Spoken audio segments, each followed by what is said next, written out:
I want the mid-major teams. I want the A-10 to get 3 bids. I want, the Missouri Valley Conference to get an extra bid. I want these teams to go ahead that are 1-bid leagues and give some of these other teams opportunities to make the NCAA tournament. Simply put, folks, when we get to the tournament, we don't care about all these teams that are big-time teams. Betting above the rim, only on SportsGrid. Right here with you on Pro Football Today on SportsGrid. Odds in motion, trying to see what lines have moved throughout the week. Never felt more comfortable in the set than I do for this year. I'm ready. I'm just getting angry. The hot takes are going to be here all long. You don't want them to go 13-0 and then lose the first round of the playoffs. Red. Yeah, this is their last shot. They don't really have anywhere else to go yet. Hot take. By the time I hit, Route 33 up here, that ticket's cashing. Only on SportsGrid. Uncle Stevie can just walk up the aisle like he's at the supermarket. I'll get a starting pitcher here, I'll get a closer here, I'll get a first baseman here, and he'll just keep throwing things in the cart because there is no limit. Now he's gone, so they got to go get arms to make that team better. Because the bottom line was they were just outclassed by the Dodgers. Let's face it, they got their ass beat. Pharrell Coast to Coast, only on SportsGrid. The Bostonian versus the Book. I remember one time, I don't know if Kenny will remember this, I said put 100 on, I think I left it on a text, put 100 on this horse that won, and then Kenny called me back later and goes, hey, I never got the text. And I'm like, no. Oh yeah. Remember that, Kenny? I would never stiff anybody. He texted me as they're loading into the gate, maybe, like it's too late. The Bostonian versus the Book.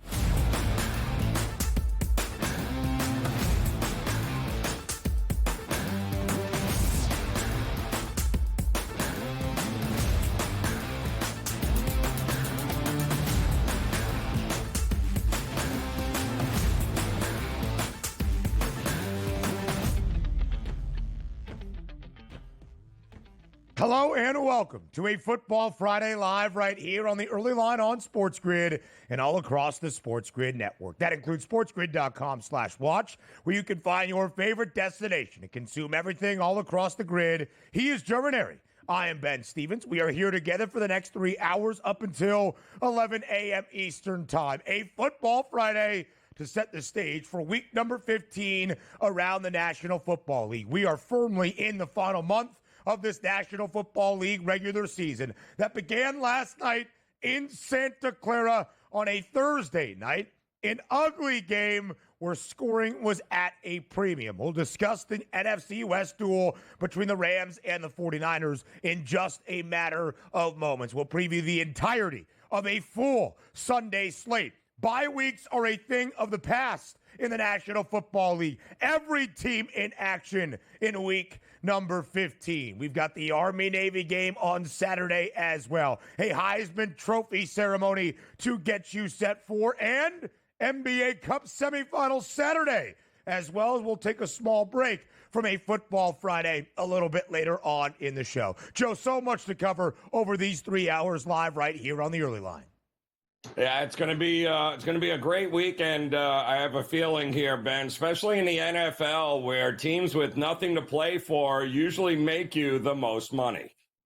Yes, they can at times, trying to play spoiler to teams that might have postseason aspirations at this point of the season. And that is a key ingredient to our recipe for this Football Friday and everything that will happen on the NFL Week 15 Sunday slate. If you are in that playoff chase, whether it's your seed line, just a berth to the postseason, maybe you are battling it out with a divisional foe for that divisional crown, there is so much significance at stake throughout all of Week 15. So with so much football to cover here, Joe, we do things a little bit differently on this Football Friday. No 7-7, none of the biggest headlines around sports, right into football, because the biggest thing that happened last night on a Thursday in Northern California, a divisional duel that was highly impactful for the NFC West race between the Rams and the 49ers. San Francisco needing a victory to get back to an even 500 mark to maybe, just maybe, keep its season afloat, a season defined by injuries. The Rams trying to stack together wins as they did a year ago to be in the hunt for that NFC West crown.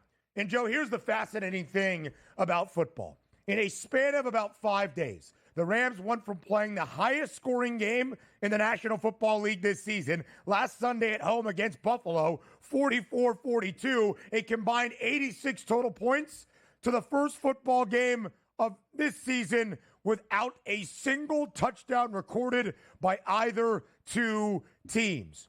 A grind-it-out fest last night in an underwhelming game that LA picks up a huge victory. 12-6 over the 49ers. The Rams win outright as a 3-point road underdog, a total at 48.5 for a short week Thursday night football game. Joe Ranieri stays well under that number. Imagine if I would have told you, Ben, earlier in the week that, listen, the 49ers are going to hold the Rams with no touchdowns. They're not scoring a touchdown in this game. We would have thought for sure the 49ers would be winning this game, but yeah, no, that was not happening. In fact, by far in a 12-6 game, the worst unit on the field was the 49ers offense, Ben, who couldn't even get 100 yards in the second half of this game. 191 total yards of offense. That is the second lowest ever in the Kyle Shanahan era, and it is exactly a reason why the 49ers lost. The defense played great. But boy, oh boy, that 49ers team, what a letdown. And how you doing, Debo, with those drops? You getting enough balls thrown your way that you can't catch? I'm just curious. Yeah, and Joe, really, that was a defining moment in the game in the third quarter. Their opening drive of the second half, driving down the field. Debo Samuel on third down, wide open across the field in man coverage with some green grass in front. Had he made the reception, not just for a first down, but maybe the game's only touchdown, dropped the football onto the turf, leading to a Jake Moody field goal, as most things led to last night, whether it was Joshua Carty, the rookie out of Stanford for LA, or Jake Moody, the second-year player for San Fran. It was only field goals. The Rams had more, 4 of them. The Niners only had 2. Again, Los Angeles winning 12-6. And Joe, if you watched either of these two teams play on Sunday, we're talking less than a week ago, which is the fascinating thing about the turnaround on a short week Thursday night game. The Rams defense could not stop the Buffalo Bills. They had no answer to match Josh Allen. The only reason LA won that game at the very end is because the Bills tried to use a quarterback sneak, leading to a burned timeout, so they never got the football back. If they got the football back with even 20 seconds left, there's a chance the Bills would have scored yet again to win that game in Los Angeles. So who was the star of the night for LA? Matthew Stafford made some plays when necessary. Kyren Williams got a ton of usage on the ground. Second consecutive game with 29 carries for Kyren Williams. He had over 100 yards as well. Puka Nacua, a couple of big grabs throughout the game. But Joe, the star of the game was that front for LA, a young defense that was questioned and tested just a Sunday ago against Buffalo that answered the call in a big way last night in Santa Clara. Yeah, I mean, listen, it's when you needed a big play, it was Stafford to the rescue. That 51-yard catch there and bomb to Nacua was really the big difference maker in that game because it allowed them pretty much at that particular point to take the lead and watch the 49ers once again just fall to pieces on offense. Stafford is playing at an MVP level right now. Nobody's talking about it because the team's 8-6, but Ben, the only reason they are 8-6 and still in playoff contention is because of the way Matt Stafford has been playing here over the last month and a half. Listen, the numbers last night in basically every offensive category were not all that flashy. So if you see 16 of 27 for Stafford for only $160, you might be thinking, what an atrocious aerial attack.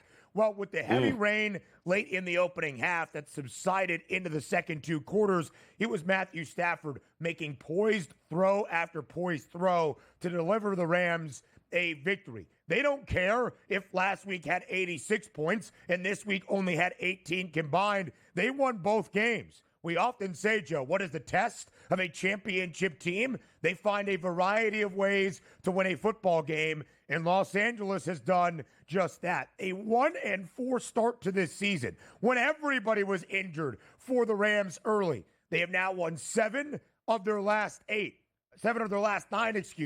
much like they did a season ago. After a 3-6 start, they finished the regular season winning 7 of their final 8 to earn a playoff berth. We'll talk about the overall outlook for both of these teams. The Niners season more than likely done, defined by injuries and highly disappointing. The Rams have a lot of life left within the NFC West. But, Joe, I do want to talk about San Francisco. You mentioned Deebo Samuel. 5 total touches last night, 19 total yards. Should have been much more. A very costly drop.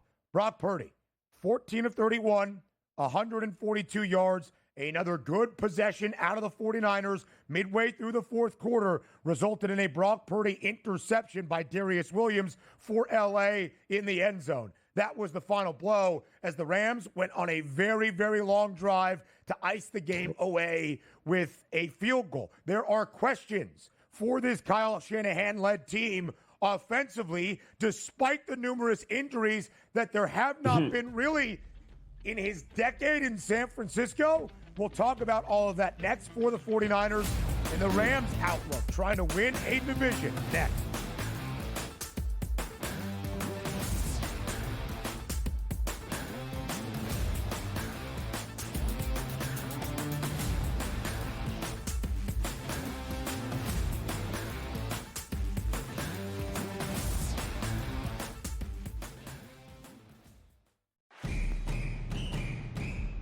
I'm actually not even on a side today. Yeah. And I'll get to that. Why are you on Texas? I gave them a chance. Maybe not me as the overwhelming authority in college football, but entering that game on this set to you guys, I said there was one elite defense entering the matchup in Austin back to end out October. It's not the Bulldogs like it used to be. It is Texas. College football today, only on SportsGrid. Right here with you on Pro Football Today on SportsGrid. Odds in motion, trying to see what lines have moved throughout the week. Never felt more comfortable in the set than I do for this year. I'm ready. I'm just getting angry. The hot takes are going to be here all long. You don't want them to go 13-0 and then lose the first round of the playoffs. Red. Yeah, this is their last shot. They don't really have anywhere else to go yet. Hot take. By the time I hit, I guess what, Route 33 up here, that ticket's cashing. Only on SportsGrid. The Bostonian versus the Book. I remember one time, I don't know if Kenny will remember this. I said put 100 on, I think I left it on a text. Put 100 on this horse that won, and then Kenny called me back later and goes, hey, I never got the text. And I'm like, no. Oh, yeah. Remember that, Kenny? I would never stiff anybody.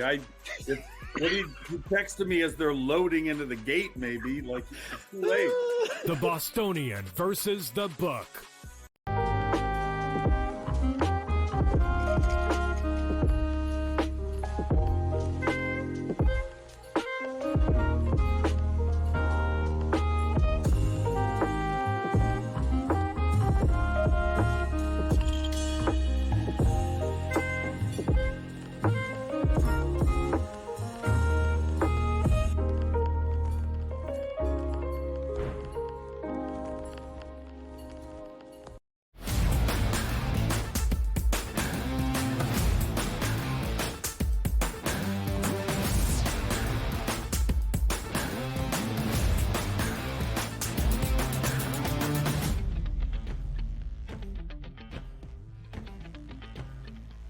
A huge divisional duel on a Thursday to open up Week 15 around the National Football League with serious implications for the NFC playoff picture. Joe, let's start with the victorious team last night in Santa Clara. That's the LA Rams. Again, no pictures on the scorecard. You can play in one of the most offensive games, not offensive, most offensive games in the history of the NFL, like LA did a week ago, 44-42 against the Buffalo Bills. Highest scoring game of this season. First ever NFL game in history where both teams score 40+ and nobody turns the football over. And then on a short week, just about 4 days later, turn around and play in a game where no touchdowns were recorded and there was only 18 total points. But still, you found a way to win on the road on a short week against a divisional foe. And the Rams entered last night 7-6. They now pick up win number 8 of this season. And Joe, the Rams entered last night at plus 160 to win the NFC West behind the Seattle Seahawks. It is no longer plus 160, and they are no longer behind Seattle. Minus 105, the price for LA. Seattle still has a half-game lead, if you will, in the division, having not played yet in Week 15 and having an 8-5 record. But LA has moved in front on the odds board, and there's a few reasons that number might be justified. Yeah, I mean, listen, in that division, Ben, so let's put an X through the 49ers here, right? So right. we got to have to count on what? Arizona or Seattle here. Now, Seattle seems to have put it together rather well since their bye week, but Arizona, you have no idea which Kyler Murray shows up on a week-to-week basis, which is troubling to say the least. So it's the Rams and Seattle as far as I'm concerned, and I'd give the leg up to the Rams simply because they have an MVP caliber quarterback, and the way he's playing with the weapons he has. This all happened last night, by the way. I don't think Cooper Kupp had one catch in that game yesterday. But Nakua and everyone else and Kyron Williams, they have a running game. They have a very prolific passing game. They got a great experienced head coach. Yeah, I'm in the Rams band camp here. I think this is absolutely a team that can do some damage. Not only win the West, but may upend a team or two along the way. Entering week number 12, I bet LA to win the NFC West at a plus 290 number. Just about a week and a half prior, it was closer to a 9-1 price. Oof. Really, Joe, because of the reason we are seeing on display right now, that anybody in this division, but specifically the Rams, who had a large hill to climb after a 1-4 to start, if they were going to sniff the postseason, it wasn't going to be a wild card berth in the highly competitive NFC where you have a Vikings team with 11 wins. That is a wild card team right now. A Green Bay team at 9-4 in a wild card spot. And the Commanders with 8 wins also in a wild card position. It was a divisional crown. Trusting in Stafford, trusting in his healthier offensive line, trusting in a young defense that would only improve throughout a season, and with Cooper Kupp and Puka Nacua back, getting a vision offensively of what the Rams could look like, not last night, but perhaps last week against Buffalo. Again, only 160 yards for Matthew Stafford, but the veteran experience, making plays when necessary in that second half, to win a football game, to move the sticks, to retain possession. That was the key last night. Kyron Williams has been great this year for LA as well, despite not hitting pay dirt. Nobody got into the end zone last night. So the Rams in that pole position at minus 105. Here's the remaining schedule for LA. Road trip to New York to take on the Jets after the mini bye next weekend, and then they return home for their final 2 games that will define their season, hosting the Cardinals, hosting the Seahawks. The Rams have already beaten Seattle this year. That could be a huge tiebreaker advantage, and thus, Joe, why I think that minus money price to win the NFC West in front of the Seahawks right now is in fact justified. I agree, Ben. I think there is it's the Rams at this point really to fumble given the teams that they have left on the schedule that you mentioned there. I mean, what game are you worried about here at this point? Not to mention when you look at Seattle down the stretch here too, I'm almost sticking a fork in Arizona at this point here. I'm not sure that they're going to beat New England this week. So it is the Rams are sitting pretty in what we all thought was a mediocre division, but the cream is rising to the top right now, and that is the Rams.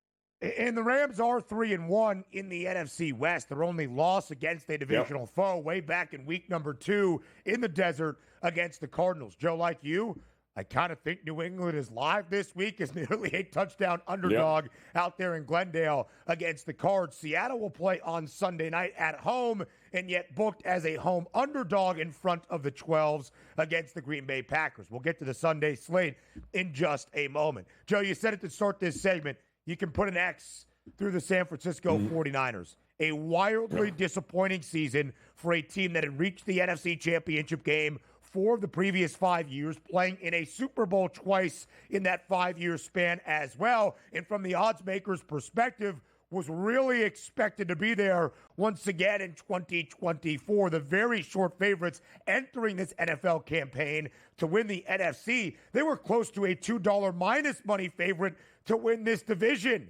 yet again. And now their season is basically over. Yes, defined by injury. And they had some terrible luck on both sides of the football. But, Joe, the performance last night, to be as bad as it was offensively, when Deebo Samuel was healthy, when George Kittle was healthy, Jawan Jennings was healthy, and Brock Purdy still under center, not a great look for that Kyle Shanahan system. No, and to have, 80-some-odd yards in the second half and then still have a lead heading into the fourth quarter, Ben, and losing it again, and they've done that a number of times this year. What can you say? I mean, you had to give the 49ers the benefit of the doubt because of the championship caliber players and experience that they have and coach, but bottom line is this ain't their year. It's over. Time to regroup if you're the 49ers. It is over. It has been a season for San Fran that will be looked at as one in which they faltered, but maybe they can blame injuries. We'll talk a little bit more about the 49ers, the aftermath of last night, NFC playoff picture next as well.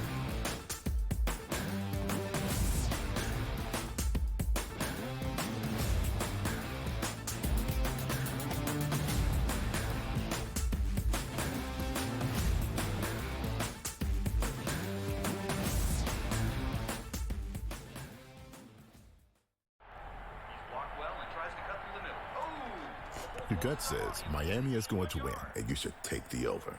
Your gut also said your NFT selfies would only go up in value. They didn't. But your head is on SportsGrid and knows the QB is in concussion protocol. The backup has a 45 QBR against the zone coverage. The New York D has the most sacks in the league. So yeah, trust your head. It's smarter to be on SportsGrid.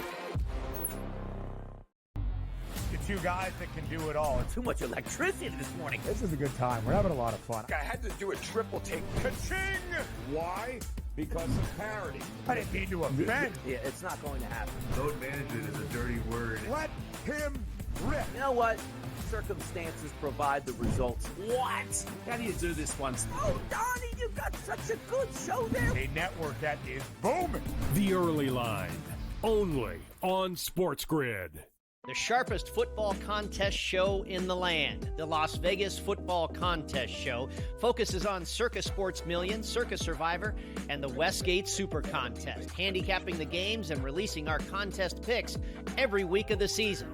With 2 former Super Contest winners, Brady Cannon and James Salinas, a former NFL player, Mike Pritchard, and over $1 million in contest prize money won combined, the Las Vegas Football Contest Show will have you prepared this season like none other. I'm actually not even on a side today. Yeah. And I'll get to that. Why are you on Texas? I gave them a challenge. Maybe not me as the overwhelming authority in college football, but entering that game on this set to you guys, I said there was one elite defense entering the matchup in Austin back to end out October. It's not the Bulldogs like it used to be. It is Texas. College football today, only on SportsGrid.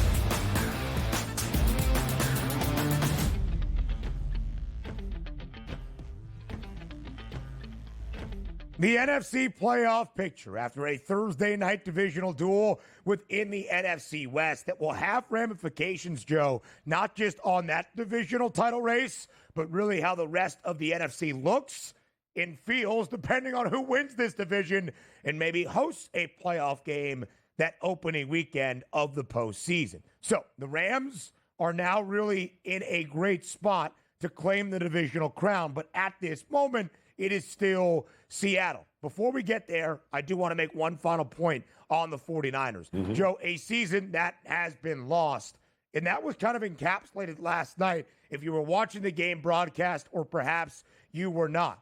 Last night on defense, San Francisco played a great game. The Rams did not score a touchdown, right? Just 4 converted field goals. You were healthier on the defensive side of the football. Nick Bosa back for the first time in a few weeks. Drake Greenlaw making his debut this season after tearing his Achilles jogging onto the field during Super Bowl 58 last year in Las Vegas. Talanoa Hufanga was back in that secondary as well. And a guy that had really filled in admirably in that linebacking core without Greenlaw this season, Devondre Campbell, who left the game early in the third quarter, jogged back into the tunnel and into the locker room. Was he hurt? Was he not feeling well? What was the deal? Kyle Shanahan asked about it after the game, said Devondre Campbell just quit on his team, said he did not want to play football for the 49ers anymore. Joe, sometimes there are just seasons that go like this,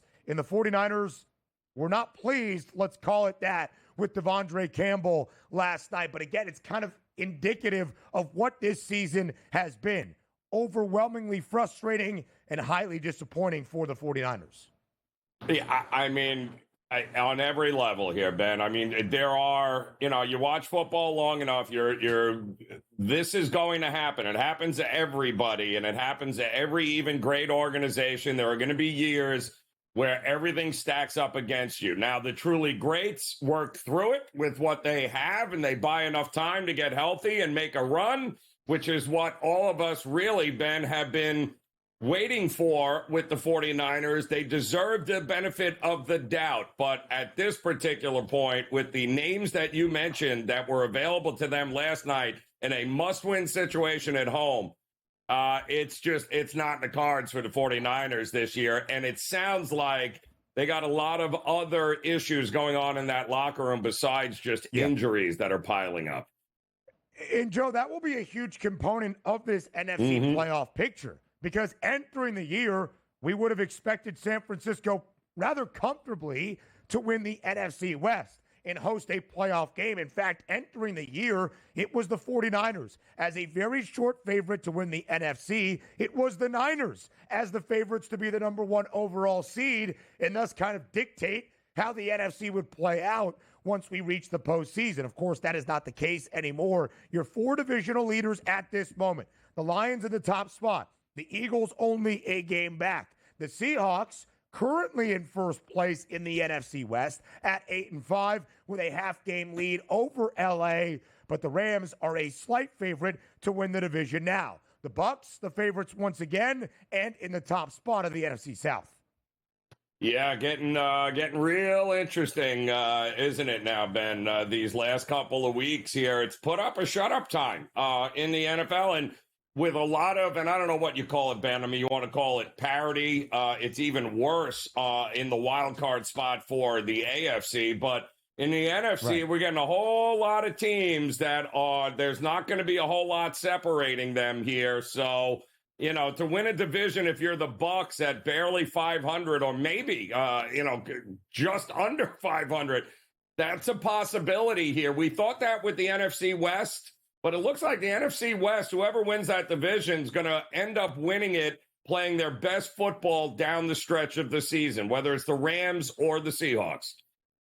And, Joe, when you look at where the things are in the NFC right now, the Vikings are an 11-win football team in the top spot of the wild card chase. Green Bay is a 9-4 team. Huge matchup on Sunday night in the Northwest between the Pack and those Seahawks. The Commanders out of a bye, hefty road favorite in New Orleans against Jake Haener and the Saints. 8-5 record for the Commanders, and yet from the conference title odds, it still really factors to be a 2-team race. The Lions, the short favorites, nearly $2 in front of the Philadelphia Eagles. We will have plenty more conversations with the big picture outlook baked into the Sunday slate preview for NFL week number 15. But next, we talk Bill Belichick and Chapel Hill here on the Early Line.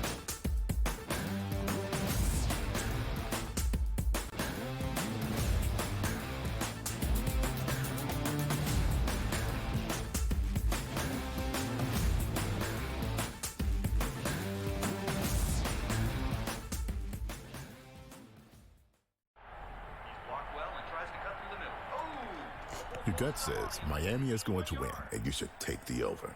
Your gut also said your NFT selfies would only go up in value. They didn't. But your head is on SportsGrid and knows the QB is in concussion protocol. The backup has a 45 QBR against the zone coverage. The New York D has the most sacks in the league. So yeah, trust your head. It's smarter to be on SportsGrid. Two guys that can do it all. Too much electricity this morning. This is a good time. We're having a lot of fun. I had to do a triple take. Ka-ching! Why? Because of parity. I didn't mean to offend. Yeah, it's not going to happen. Load management is a dirty word. Let him rip. You know what?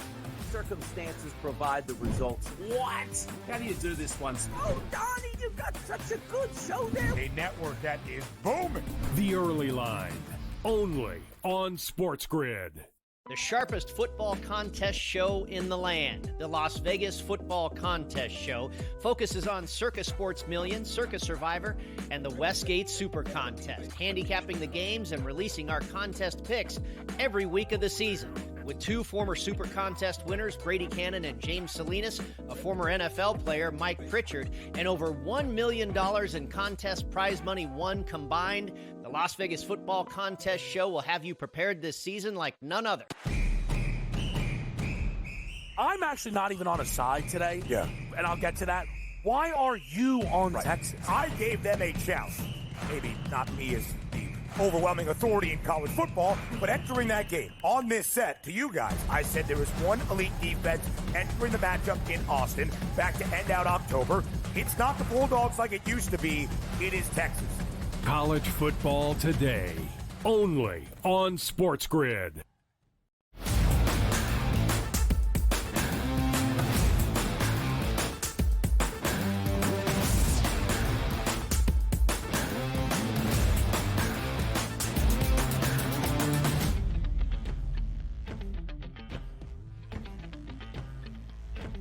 Live right here on a Football Friday on the Early Line on SportsGrid. So much football to dive into on this Friday. A full preview of the NFL Week 15 Sunday slate coming up. We hit on every single game, all 14 now on Sunday. I believe 14. Did I do that right? No, 13 on Sunday with a doubleheader on Monday night as well. But, Joe, one of the reasons that it's such a robust Football Friday is the big news in the early offseason, if you will, of college football. In that coaching carousel in the sport with perhaps one of the most shocking coaching hires in the last 20 years or so in CFB. Bill Belichick yesterday introduced as the new head football coach of North Carolina. And Bill had plenty to say. Joe, we'll react to everything that Bill Belichick had to say yesterday. But before we react, let's hear from the man himself as he was introduced as UNC's new head coach yesterday. Yeah, I mean, it was, we went through a process, but it was great. Every step of the way was great. The support was tremendous. All the things that I feel are important to having a successful program, Bubba and Chancellor Roberts reaffirmed. And I think they made a great commitment to this program. Obviously, we have a great university. And I'd say along the way, as kind of things got out, if you will, the amount of support that I got from Carolina grads, former Carolina football players, people that are connected with this university was really overwhelming. And not that I'm any social media expert, because I'm not, but there was an awful lot of, positive feedback from my face and stuff like that, and it was great. Okay, great stuff, Bill. We appreciate it. You know what's been really funny, just watching that press conference yesterday about Bill Belichick, who has become a media darling this year, if you will, seeming so much more engaging. He was at the roast of Tom Brady. As soon as he is a head coach once again at a podium for a press conference, very little emotion on Belichick's face. Joe, last week on a Football Friday, you and I were here when the first report came out that Bill Belichick had interviewed for the North Carolina head coaching vacancy. It felt like a leverage play at the time to garner some more interest around the NFL. And then what seemed like an Onion headline became a reality in about a 6-day span. What was your reaction to when this became official on Wednesday evening? Well, it was twofold, Ben. It was, I thought that, and sometimes, listen, when you spend your entire life in the last, and he's really been a football guy his entire life. But, sometimes when you go 30, 40 years, Ben, then all of a sudden guys walk away for a year or are out of that loop for a year. It kind of does give them some different perspective, especially when you're 72 years old at this point. And the history of football in his blood and in his family, maybe, just maybe, Belichick wants to start where it all began, at the college level with his dad, who I think coached at Chapel Hill in the mid-'50s. So this is, a time away like that. Sometimes you reevaluate what's important to you in your life. You get to that grind and that daily grind, and you saw how miserable he was at the end there in New England. Sometimes, a year away from the game really does give you some clarity. And I don't think if he was willing to give it 100%, I don't think he'd be doing this if the NFL, and I don't think the NFL is still out of the question, Ben, but he's back in the game, so to speak. And that's really all that matters to Belichick right now, apparently. Yesterday, he really spoke to the idea that he grew up in Carolina. His father, Steve, was an assistant at UNC from 1953 to 1955. He had one of the greatest lies of all time, saying that all the stories he heard as a kid were about young Billy. And young Billy's first words were beat Duke. Obviously, a joke in his introductory press conference, but still. And Joe, he was really asked a ton yesterday how he sees the college game, never having worked collegiately throughout the entirety of his very illustrious and successful football life. When he first earned a job in the NFL back in 1975, he remained in the National Football League for nearly a half century in some form or fashion until, of course, he parted ways with New England at the end of the 2023 NFL campaign. How would he relate his system to the collegiate ranks? Did college football now in the NIL and transfer portal era more resemble what he was accustomed to in the National Football League? So on and so forth. And then, Joe, a point that was really driven home by the media yesterday in Chapel Hill. What was his commitment to Carolina? What was his commitment to college football? What would happen if the NFL came calling? Here's Bill Belichick to answer those questions. Yeah, well, success is, it's a day-by-day process, and the only thing we can really do anything about is, today, tomorrow, what's immediately in front of us. So take advantage of every opportunity we have to build the team, improve the team, get better, and keep stringing a lot of good days together, and the results will come. Pat Welter. Pat Welter, WRL. Bill, what do you say to people that fear that if you do succeed here, that you might leave for the NFL again in a year or two? Yeah, I didn't come here to leave. Okay, so that was from Bill Belichick again, rather plain in how he spoke. We'll talk about what success actually looks like for UNC in year number one for Bill Belichick in just a moment. But, Joe, yesterday as well came out the contract details, as North Carolina is a public university, and thus those records are easily accessible by the media to see for public record. He is making a 5-year deal worth $50 million with a ton of bonuses, basically $1 million per year in terms of base salary, and a lot of incentive that get it closer to about $10 million and perhaps even above that number. One thing really stood out, though, as you started to read the tea leaves within the actual wording of the contract. June 1st, 2025, which is a date before next college football season, which would be the very first year of Belichick's tenure at North Carolina.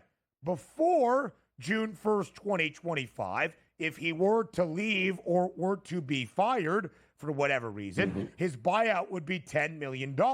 If he were to leave after June 1st, that buyout drops to only $1 million if Carolina or Belichick decided to move on.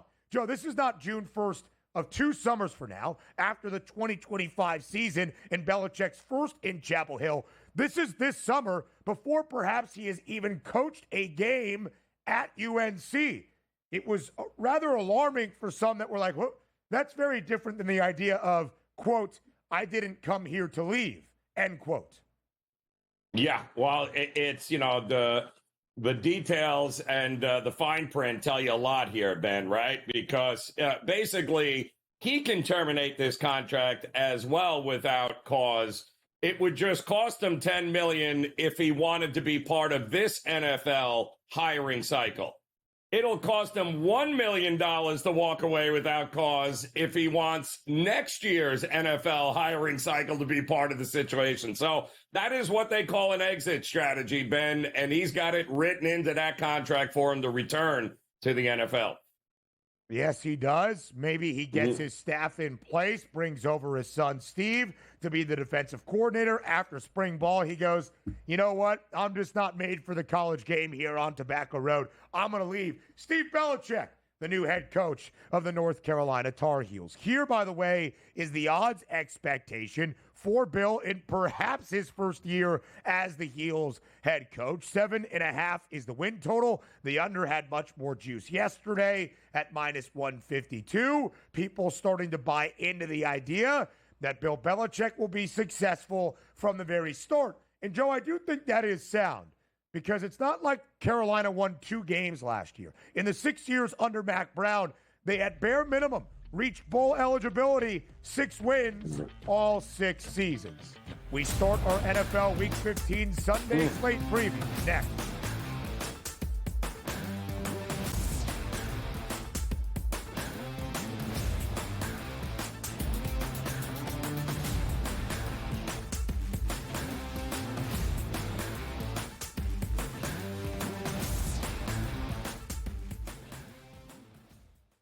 Sharpest football contest show in the land. The Las Vegas Football Contest Show focuses on Circus Sports Million, Circus Survivor, and the Westgate Super Contest, handicapping the games and releasing our contest picks every week of the season.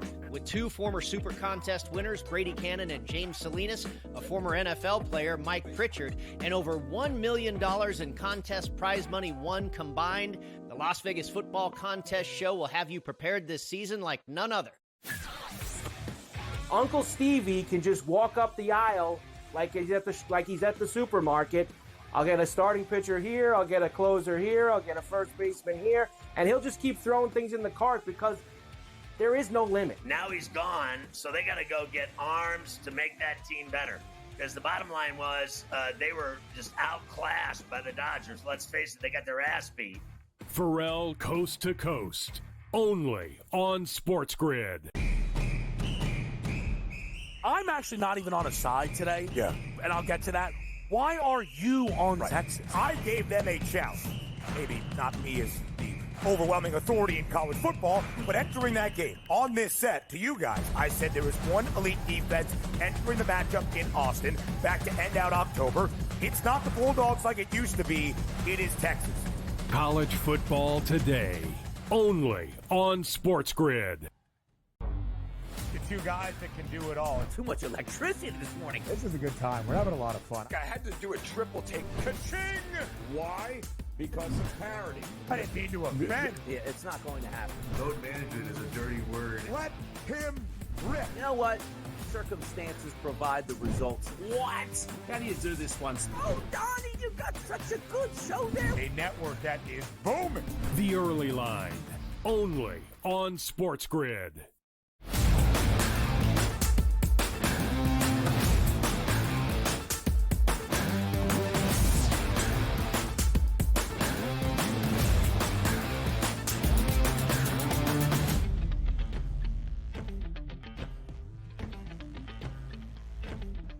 The NFL Week 15 Sunday slate. You know our charge and our duty. Live right here on a Football Friday on the Early Line. A preview, a breakdown, some betting thoughts on every single game on the Sunday slate. Bye weeks are a thing of the past now in the 2024 NFL regular season. They came to a close last week with 6 teams having an open weekend. Week 15 and beyond, the final 4 weeks of this NFL regular season. The true home stretch of week number 15 and beyond. No more bye weeks, which means very full Sunday slates. 13 games on this Sunday. We had one last night. We have a doubleheader on Monday. That is 3 of the 16 when everybody is in action. So 13, Joe. 13 games on Sunday for us to preview. And in that afternoon window, the late afternoon window, 4:25 p.m. Eastern Time, it's as good as you will find any Sunday of any NFL season, potentially ever. We have a game of the year potential. Game of the year 5 between 2 very short contenders and front runners to win either their conference crowns or perhaps Super Bowl 59. In the Motor City, the Lions host the Bills. Detroit a 2.5-point favorite. The total stands, Joe, at 54.5. Yeah, very interesting spot here for both these teams, right? Especially, I mean, the Bills coming off of that loss to the Rams a week ago on the road. And listen, a lot of people thought maybe a little bit of a letdown situation there for the Bills. But the Bills could have won that game, should have won that game. But now they got the Detroit Lions, who many people believe is the team to beat this year coming out of the NFC. I think the Bills are going to treat this like a playoff game. I think the fact that the Bills lost that game last week to the Rams makes them extremely dangerous in this one. And with all those injuries on the defensive side of the ball for Detroit, it's kind of hard not to love the chances of Josh Allen and that offense to be able to get it done this week in what should be the most entertaining game of this Week 15 slate. And that 54.5 does loom very large. In fact, if it stays right there, it will be our highest over-under of this 2024 NFL season. It will be the 7th game for Detroit, playing with a total of 50+, as they did last Thursday night on the full week of preparation after Turkey Day against the Packers. That game featured 65 points, went over a number around 52 and a hook. But Detroit, in its previous 6 games, with a total of 50 or higher, under in 4 of 6, it would be just the 2nd game for Buffalo at 50+, which also includes last week against the Rams in what was the highest scoring game of this NFL season, 86 combined points between the two sides. Buffalo will be an underdog. This line has worked down to 1.5 at moments throughout this week, now closer to a field goal in favor of Detroit. Joe, I don't think we expect this number to get to 3 in favor of the Lions, even by the time we reach kick on Sunday afternoon in the Motor City.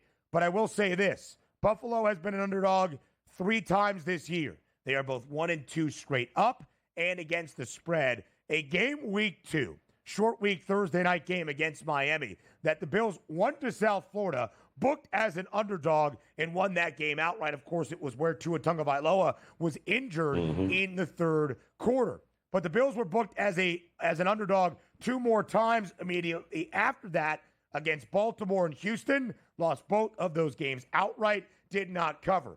3 games for Buffalo as a dog this year, under in all 3. But that's the Buffalo of the past. The Bills, Joe, have scored 30-plus points in 7 consecutive games. This Buffalo offense is a juggernaut right now, led by the MVP favorite in Josh Allen. Yeah, and I mean, Ben, it's interesting because the Bills have 3 losses on the season. If I'm not mistaken, all 3 of those came on the road. So they are really good at Orchard Park. They tripped up a little bit here on the road. And listen, I don't see this Buffalo team losing 2 games in a row. I do think ultimately Jared Goff at home, they have extra rest. They have the rest advantage here at this particular point. But I still think this is going to come down to which quarterback makes the plays when it matters the most.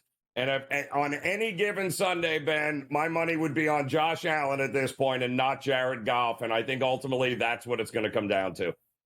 Their yardage props are very similar, just separated by a single yard, as you can see right there. But Jared Goff's rushing yards prop is not quite what that is of Josh Allen. In fact, Goff does not have a number listed. Josh Allen at 40.5, only 11 yards behind his lead running back in James Cook. Josh Allen, leading rusher for Buffalo a week ago, 82 yards on the ground, 3 rushing scores, also had 3 passing touchdowns, first player in NFL history with 3 pass touchdowns and 3 rushing touchdowns in the same game.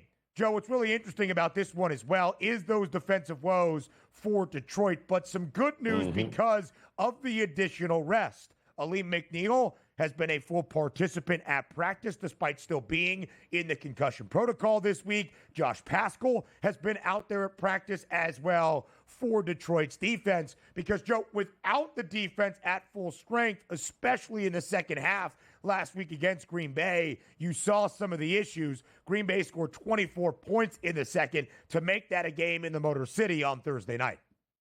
Yeah, and listen, it's you give Detroit all the credit in the world. They have had to overcome, one of the best pass rushers, if not the best pass rusher in the NFL, and Hutchinson early on, and then Anzalone, their leader in the locker room there, their linebacker, he goes down. I mean, they are trying next man up to a point, Ben, and that works against some teams, but teams that have prolific offenses with crazy quarterbacks, that's going to be another, and that's going to get tested again this week against the Buffalo Bills. The Lions are the Super Bowl favorites entering the final 4 weeks of this season at plus 280. Buffalo, second best price to win the AFC, fourth best number to win a Lombardi trophy. What a matchup on Sunday, and it continues next.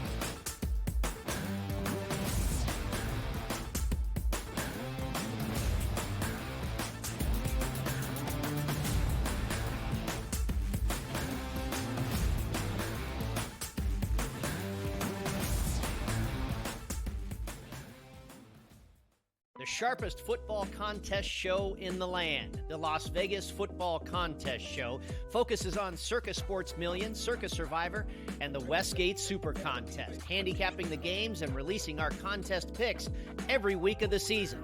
With 2 former Super Contest winners, Brady Cannon and James Salinas, a former NFL player, Mike Pritchard, and over $1 million in contest prize money won combined, the Las Vegas Football Contest Show will have you prepared this season like none other.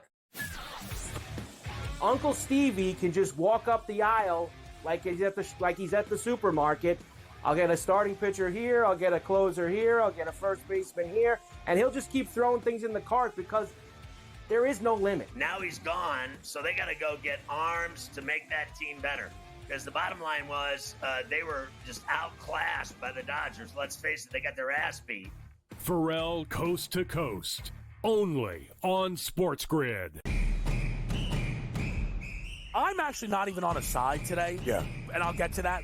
Why are you on Texas? I gave them a shout.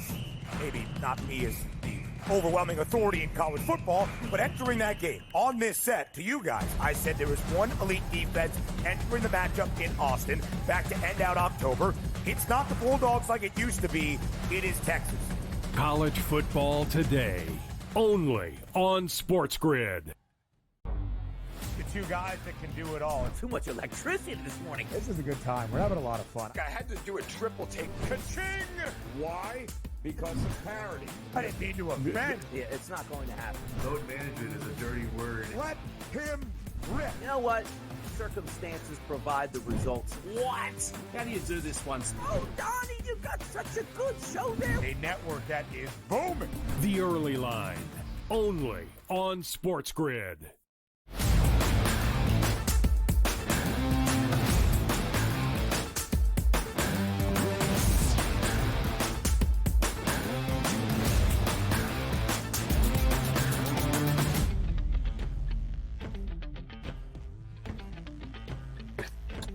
I've already mentioned a few times how awesome this late afternoon slate is on Sunday for week number 15 around the NFL. We continue our previews and breakdowns live right here on a Football Friday on the early line on SportsGrid. At the same time, two marquee matchups that both could be the game of the week and maybe have a shot at being the game of the year. We started in Detroit, the Lions and the Bills. Detroit booked as a 2.5-point favorite.